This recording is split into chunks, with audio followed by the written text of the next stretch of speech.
I hope hindi ako nakaka-istorbo sa'yo. Of course not. Gusto ko sana na ako ang mag-abot nito sa'yo.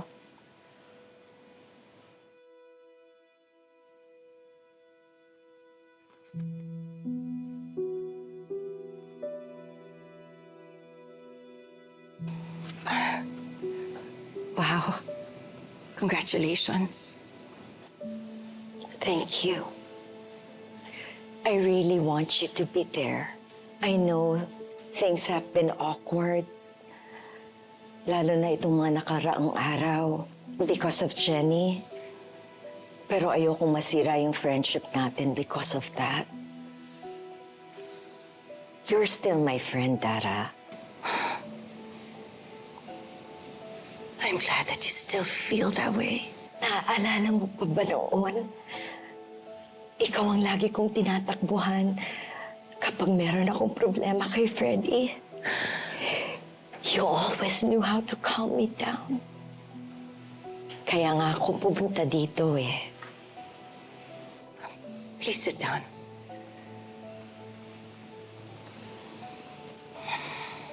Is everything okay? I don't know.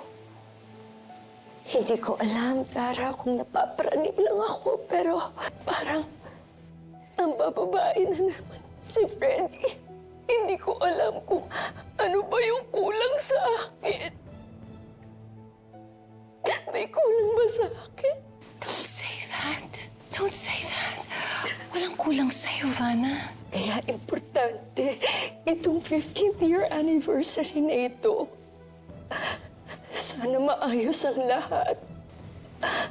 At kailangan kita doon. Kailangan ko yung kaibigan ko. Kailangan ko yung kaibigan ko.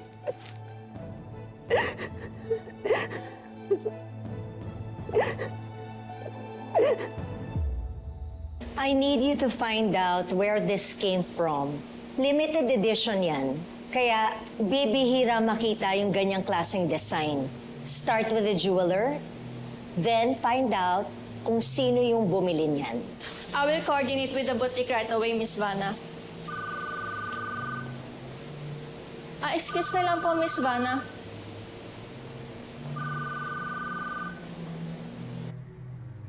Freddie, malalaman ko rin kung sino yung babae mo.